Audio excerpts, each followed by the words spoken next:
If a telescope is pointing at a star and both are stationary, then obviously the light comes straight into the telescope.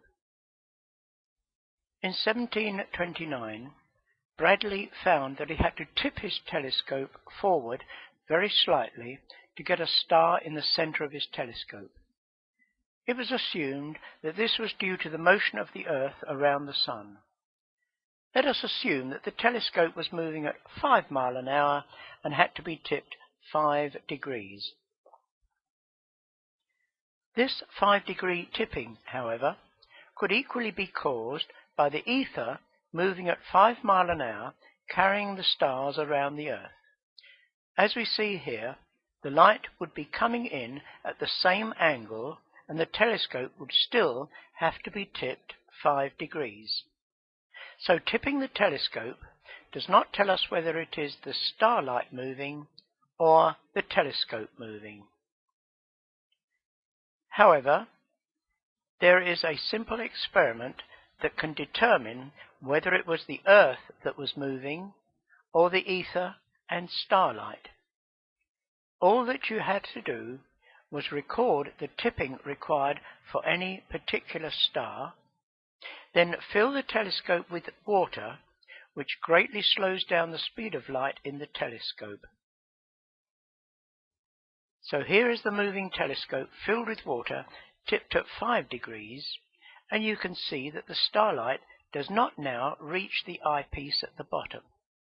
This is because the starlight moves much more slowly when passing through water. However, if the telescope is tipped further, say 10 degrees, then the starlight will then be visible again in the eyepiece.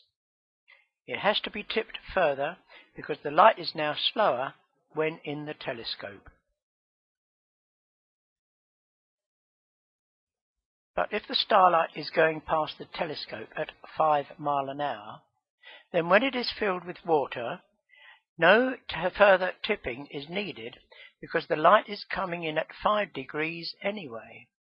The starlight stays on the same path but is only traveling slower in the water. To recap, if it is the telescope that is moving, then when it is filled with water, it has to be tipped further to see the star. If the telescope is stationary and the starlight drifting past us, then it does not have to be tipped further.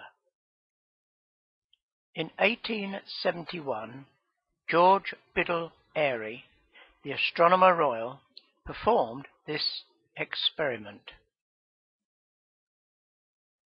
This is a copy from his original report. You can see that the two readings are virtually identical. If it had been the telescope that was moving, Airy expected a figure of 30 seconds of arc. In fact, he only managed to read 0.8 seconds of arc difference.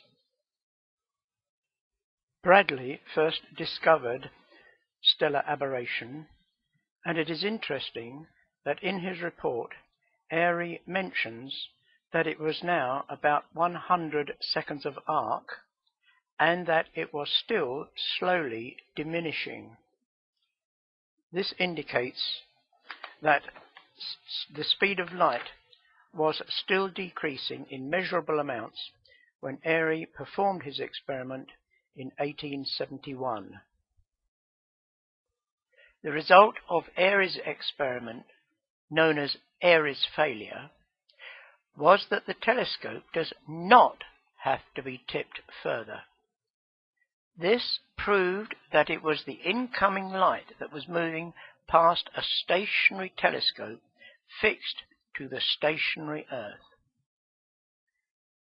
What is interesting in his very brief report of only 4 pages is that not once did he refer to the astonishing results that the experiment proved, that the Earth was stationary.